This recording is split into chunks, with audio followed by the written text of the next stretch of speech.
Welcome to the FIU Honors Podcast, Panthers Unleashed. I am your host, Emily Garcia, and we will dive into the stories, passions, and adventures of the FIU Honors community. Let's get into today's episode. Hi guys, welcome back to Panthers Unleashed. Today we are doing our first official live episode. Audience, say hello. I'm here with Sergio Bueno. I always say Buena because, like Noche Buena. Close enough. Buena Noche, like all those things. But he is our Panther Alumni Week special guest. He was a FIU Panther year of? 2008.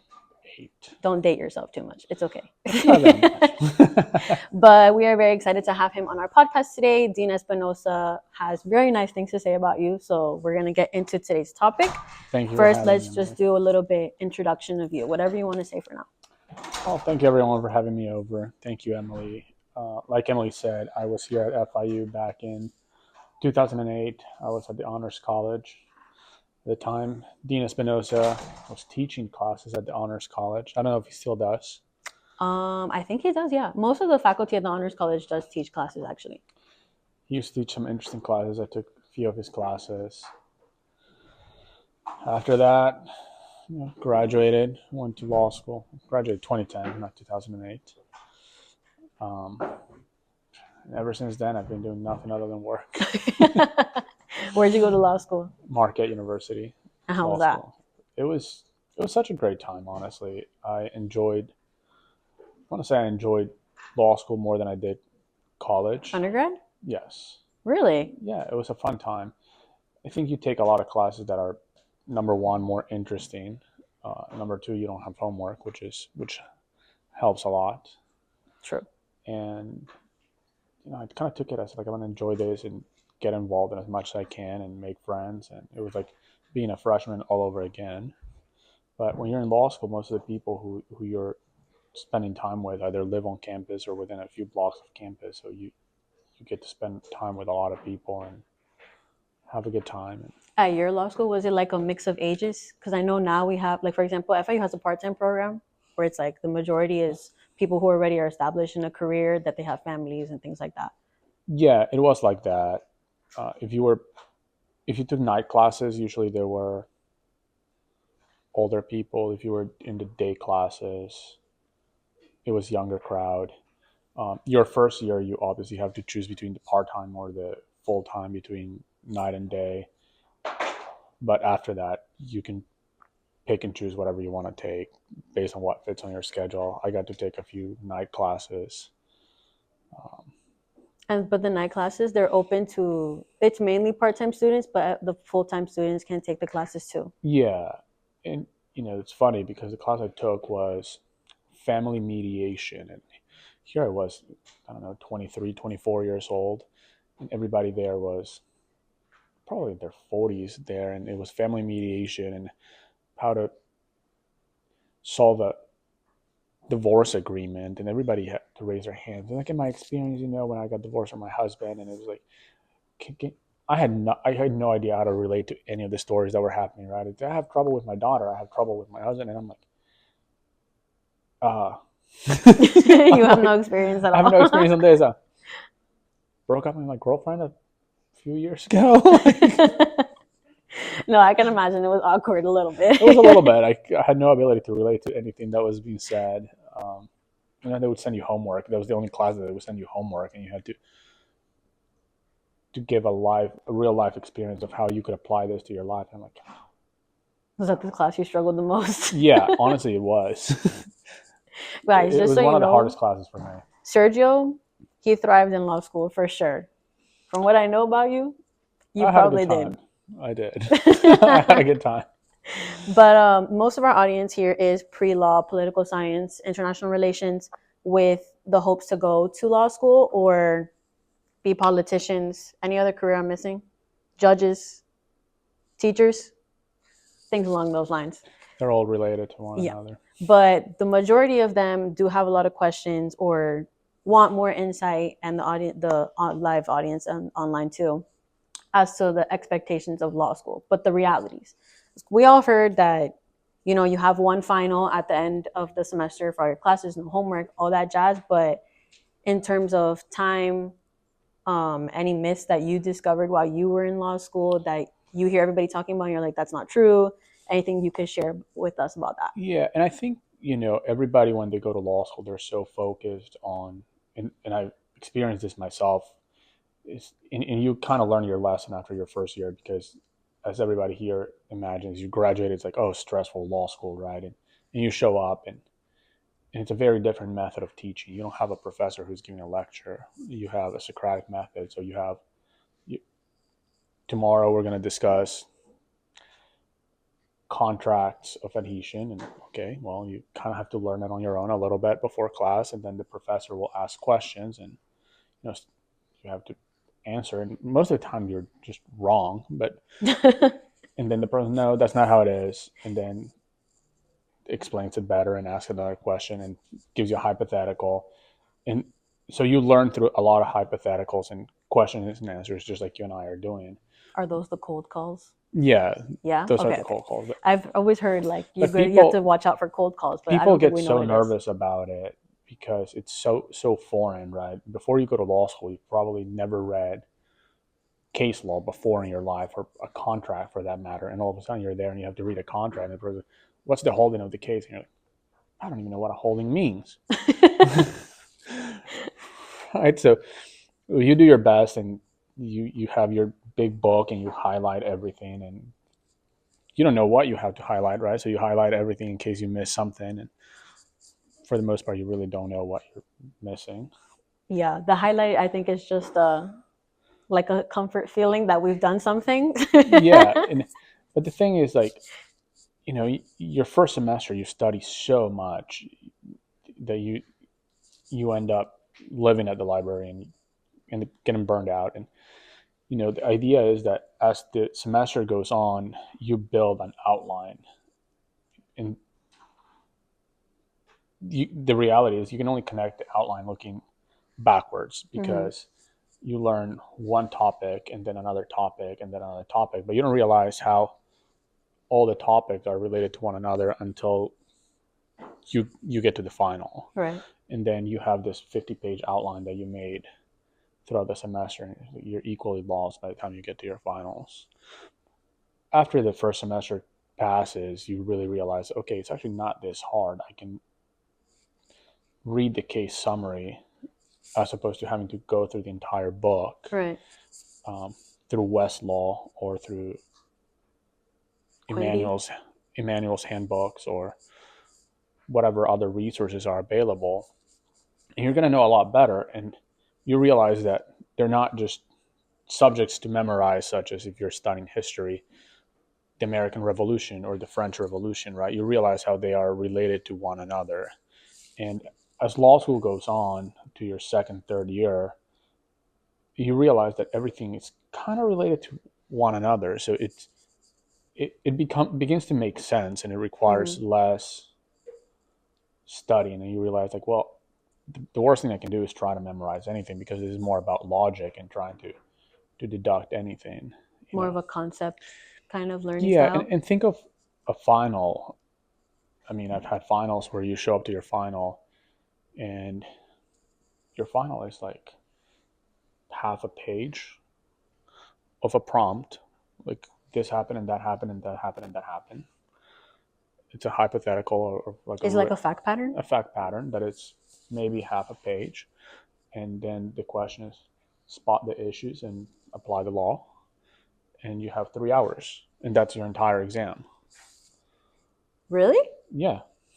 I don't know why in my brain I just thought it was like, okay, write me a whole case, brief this for me, write the memo, like do everything, and that's your final, and that's why it takes forever. No, it's really, and even in the bar exam, the essay questions, they're not more than 3/4 of a page.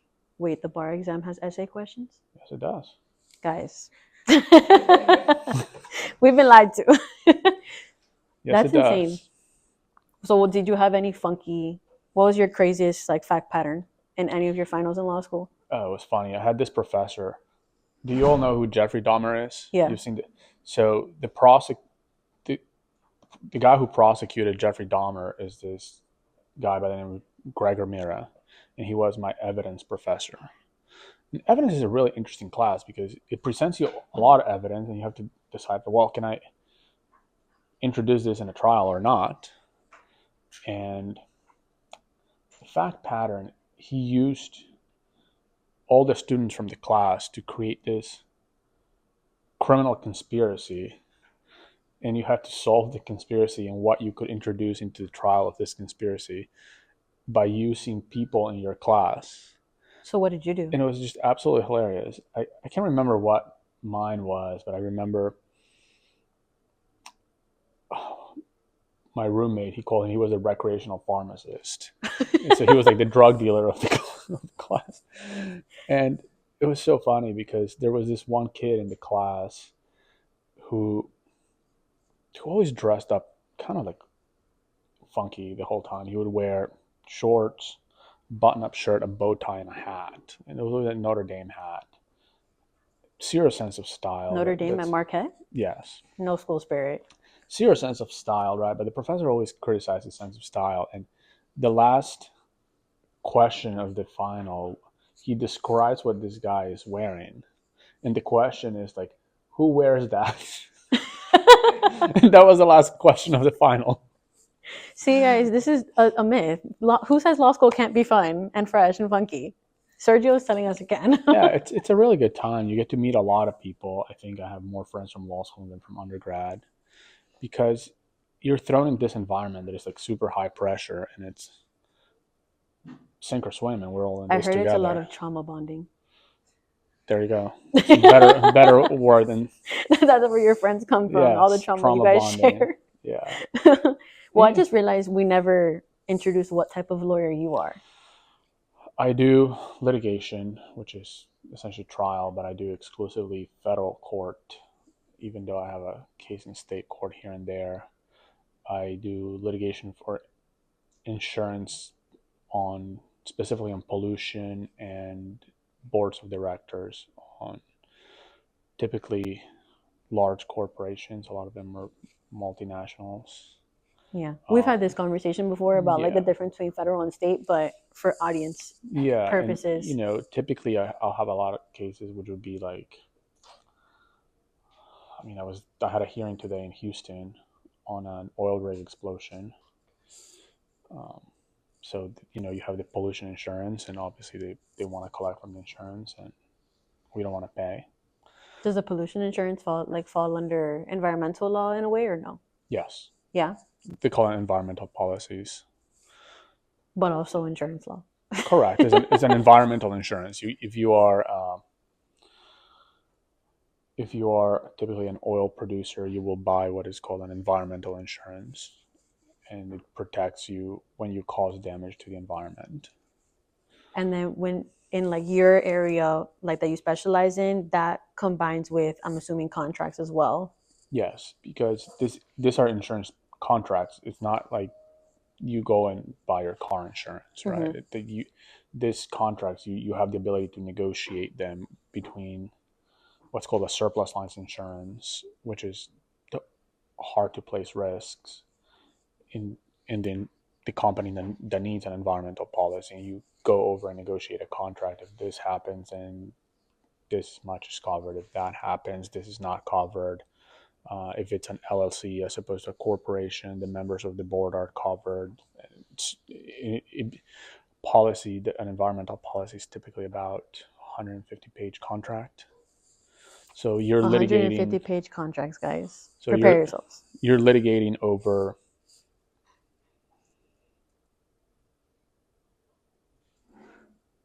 all kinds of things in the contract, right? Such as who's covered, who's not covered.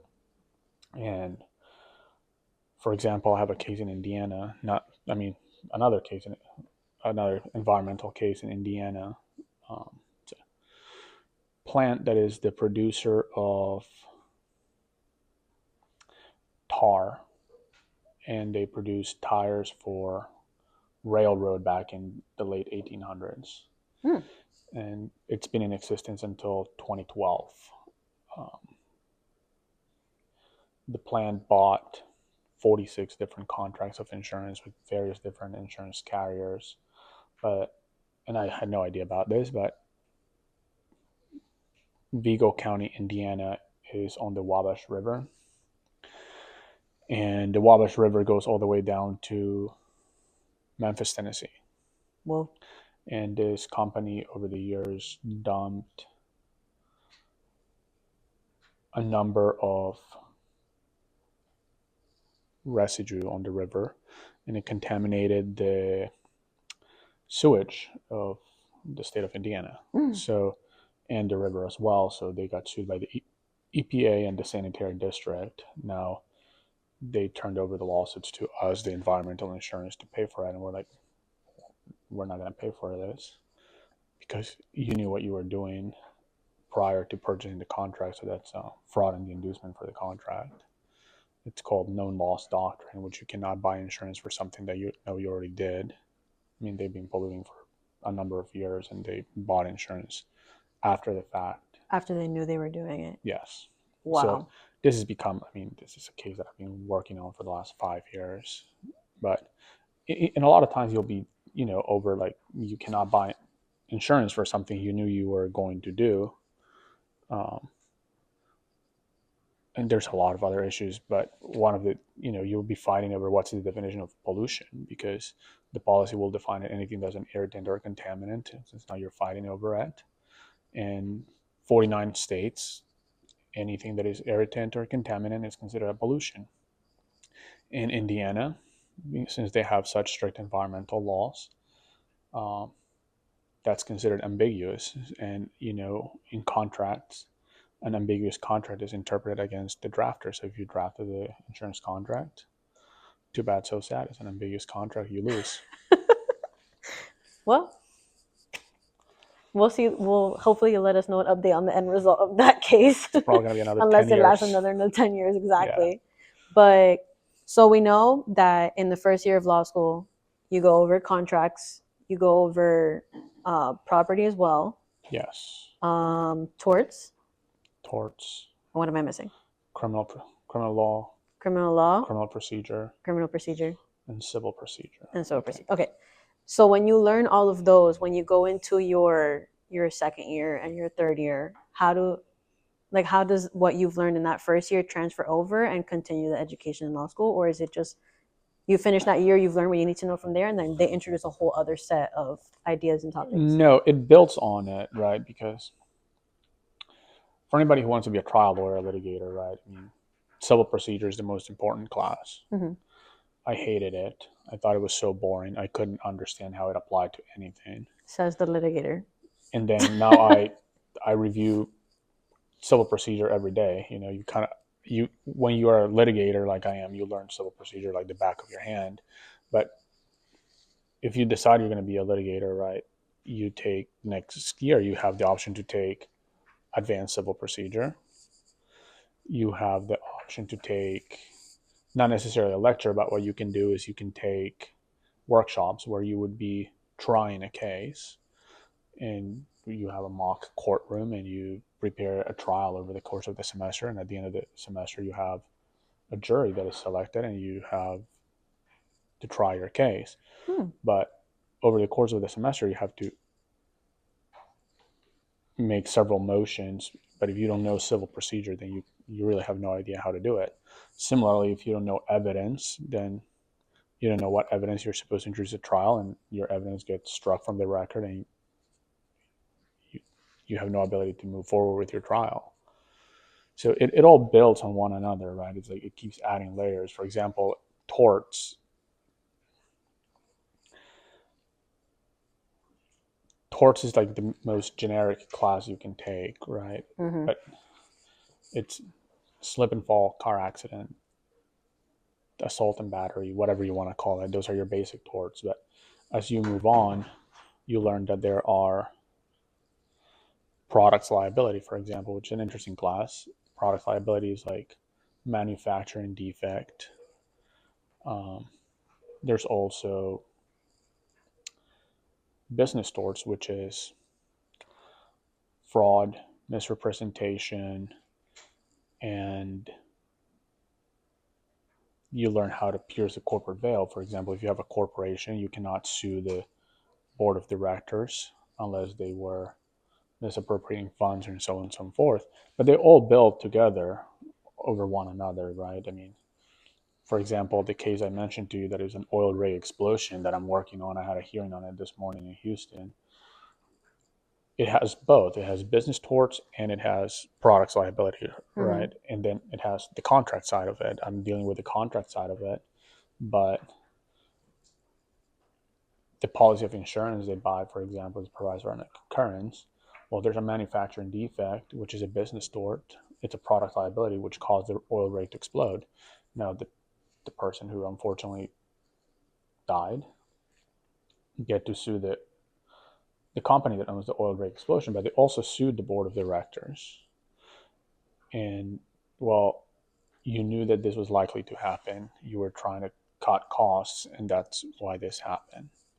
It's essentially fraud, and they're trying to pierce the corporate veil, which is, again, a business tort, right? But then how is this related to contracts? Because the oil rig explosion bought what's called an environmental policy, which is where I come in, and we're like, yeah, if you knew this was going to happen, this is intentional. This is not covered by your contract. So it all builds on one another as you develop a case once you're out of law school. And when you're in law school, you notice that every class you take is just built on the previous one.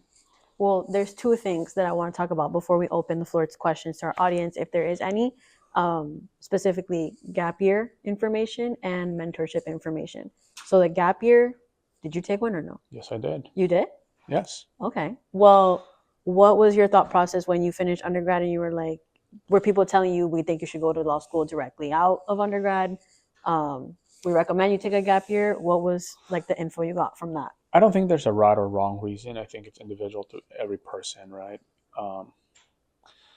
In my case, for example, I was working full-time my senior year.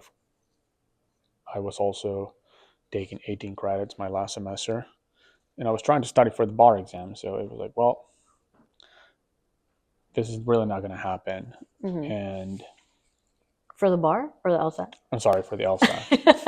I was like, I'm either going to have bad grades or I'm going to do poorly on the LSAT. I really can't do all this simultaneously. So as much as I wanted to go to law school immediately after I graduated, I remember my cousin, who's also an FIU alum, and I believe he was here this morning meeting with Dean Espinosa. Look at that. He was like, Sergio, you're going to drive yourself crazy, and you're going to have either bad grades or you're going to have a poor LSAT score. And we can't have either. And neither one of those is going to be advantageous to you. So take a year off. During that year off, obviously don't do something productive, right, but study for the LSAT. This way you can graduate with good grades.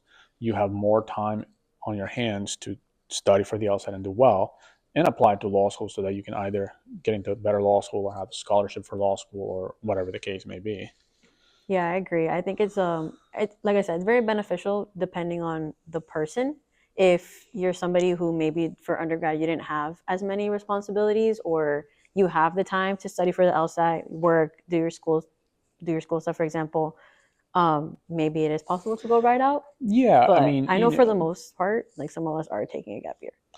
I think it's great, honestly. I mean, if you don't have too many responsibilities and you can take classes and study for the LSAT, great. But at the same time, it's like, what's the rush for graduating? You're going to have, once you graduate law school, you have the next 40 years to work as a lawyer. Just enjoy it, not doing it while you can. Enjoy doing anything else for at least 1 year. Well, you mentioned that your cousin? Yeah, your cousin was the one who told you, like, hey, take a breather, take a gap year. What other mentors have you had in your legal career, starting from undergrad, if you want, or law school? And then how did you get those mentors? I mean, one of my first mentors, obviously my cousin, right? He's also a lawyer, although he doesn't practice anymore. I think he only did it for 5 years. But he was always someone who was advising me on, like, hey, maybe you're taking too many classes, right?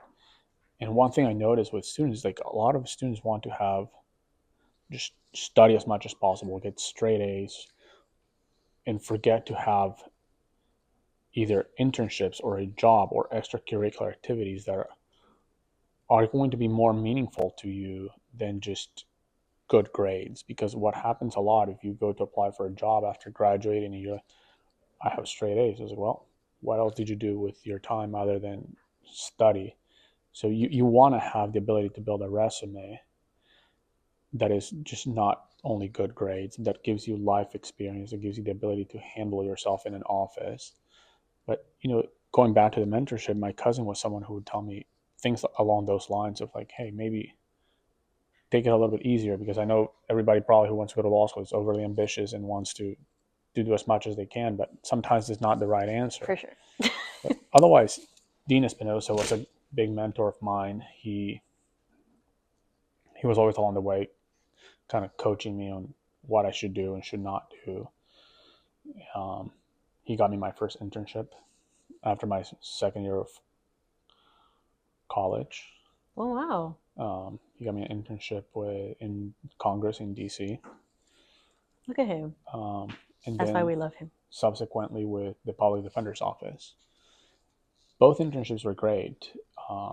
Dean Espinosa was always along the way. I was not even a student of his anymore. I had transferred to UM by then, and he was still calling me and asking how I was doing. And yeah, he always says that he's the dean of all students. He really is. I was his student only for 1 year. I was at FIU for just 1 year, and he stayed with me even until I graduated law school. I was living in a different state, and he would still check in with me, and it was great. He was a great mentor. How did you keep that relationship going even after you left? Because I know some of us, we struggle to find them, first of all, and then to maintain that relationship by not seeming like we're annoying them too much. Like, we don't want to over text and we don't want to under text. So how did you find that medium to keep that relationship with him? I think more than looking at us, he's obviously a mentor, but he's just a good friend. If you think about it, like, you want to keep in touch with your friends and ask how they're doing, and right, ask how their new students are doing. And whenever you're in town, I would just give him a call. Do you want to grab a beer? And I would meet him somewhere to just grab a beer. And it was not necessarily to be like, hey, Dean Espinosa, what can you do for me? It's like, hey, I enjoy having a conversation with you and talking about just life in general. And we would go meet at, I don't know if this place exists anymore, Fritz and Franz in Coral Gables. I think he used to like that place at the time. And we would just grab beers over there. They had like the really tall beers. And, I was living in, because my gap year, I lived in DC for 1.5 years. And then I moved to Wisconsin for law school. But I would still come visit in Miami. And every time I would come to Miami, I would just give him a call and we'd just grab beers at whatever bar was around at the time. And he wasn't into coffee back then? He probably was. Now he wants to go have coffee with everybody. I don't know. I had coffee with him for the first time about 6 months ago. Prior to that, it was always beer. Well, that's a little fun fact that we know about Dean Espinosa. But I want to open the floor to questions. Does anybody have a question they want to ask at this point in time? No? What a terrible audience. Go ahead. What made you want to do litigation? Was there anything like a specific mentor that guided you toward that route? To make me do what? Litigation. Honestly, no. I thought about litigation just because it's like the cool thing when you see a lawyer, right? I was like, oh, I want to be in court and I want to try cases. And little do you know, the kind of work I do, at least, I'm never in court. Like, when you do litigation at the federal level, it's all writing. You just write your brief, write your argument, your citations, your case law. And I had a hearing today for the first time in probably 2 years. And it was a Zoom hearing. So, yeah. Not much litigating going on. No. But well, at least in federal court, that's the case. In right. State court, if you're in a state court, if you want to be the kind of lawyer who's always in court, which there are some people who love that, and trust me, I like it too. You want to focus on something that will allow you to do state court litigation, because there's less writing and you have oral arguments in state court as opposed to federal court. Yeah, I think that's a big like difference to note for your questions, that we're talking about being a lawyer on the federal level, but Sergio has knowledge in both. So if you have a specific one you want to ask about, we'll go right here and then a question in the back after that. This question is more just in terms of law school. Do you feel, with your experience, you had to deal with like competition in terms of like fellow classmates and stuff? Yes. It becomes a bit cutthroat at first. I chose not to be part of it. You can either be part of it or you cannot. At the end of the day, you can share your notes. I always shared mine. I always asked for people to share their notes. Some people didn't want to share it. Okay, that's fine. One thing you will notice when you get to law school, it's just graded on a curve. So getting straight A's, it's not as easy as it is perhaps in undergrad. And there's only, I think professors are only allowed to give 2 A's or something along those lines. So you can die in the library and probably not even get an A. But since it's graded on a curve too, you're probably not going to be that bad if you don't put that much effort, right? You're probably going to fall in the B category if you're just genuinely engaged and care about it and try to communicate with your other students. Over there, and then we'll come to Jessica and then Fabio. I wanted to ask, since you brought up your time in law school and undergrad, what experiences do you consider to be most valuable outside of law school? Internships. I think that is huge. And not only because you learn to put all the theory that you're learning in law school into practical matters, but when you graduate, you also have something to offer other than just purely academic knowledge. You have worked on a case alongside a lawyer who's already a practitioner. You have been to a courtroom. I mean, so many people graduate law school and they've never been to a courtroom. So those are valuable experiences. And even knowing where you have to sit in the courtroom, I will never forget the first time I went to a courtroom after I graduated law school. I didn't know where the plaintiff was, where the defendant was. I was like, oh, God, where do I go now? And the judge looked at me and was like, first time here, huh? I'm like, is it that obvious? And I'm like, yeah. But those are things that you're not going to learn in a book, right? Plaintiff always sits on the left, defendant always sits on the right. Internships, do them. Well, but in law school, it's easier to get internships than in undergrad, because when we look for them, we have a whole committee that is assigned to this. So Carlos can testify on my behalf, but oh yes, when we look, it's always like 1L, 2L, or 3L. Yes, there's not really many for undergraduate students, but there are some available. So definitely take advantage of them when you can. Very few, and when you're in law school, you have a lot of ability to do externships and clerk for judges, and you apply to internships through the school as opposed to having to find them yourself. Mm-hmm. They have on-campus interviews. The school brings employers to the campus. It's a lot easier than when you're in undergrad. Awesome. Jessica and then Fabio. What internships did you do for your first and second year? After my first year, so the way it worked when I was in law school, you could do what they have in law school is called the OCIs, which is the on-campus interviews. Those are typically reserved for 2Ls. When I was in law school, they had a few spots available for 1Ls, and luckily I got one of those spots. And the way it worked is, there's a pool of 50 applicants, say, but there's only 10 employers, so they're only going to select 10 applicants. So at the time, it was the school in conjunction with the bar association would narrow down to the point that there are 10 applicants and 10 employers from after the 1L. And then it's like speed dating. You have one day and you have to interview with each and every one of those employers. And you get to rank them, which ones you like better. And they do the same. And if you match, then you get to intern for that company or that firm for the summer. I got placed with Liberty Mutual Insurance after my first year. It was supposed to be an 8-week internship. I stayed there for 1 year and I continued to work there throughout law school. After my second year, I worked at a local law firm. And then when I graduated, I clerked for a judge, Judge Rudy Ruiz. He's currently United States District Court for the Southern District of Florida. Any other memorable ones? Any other memorable ones?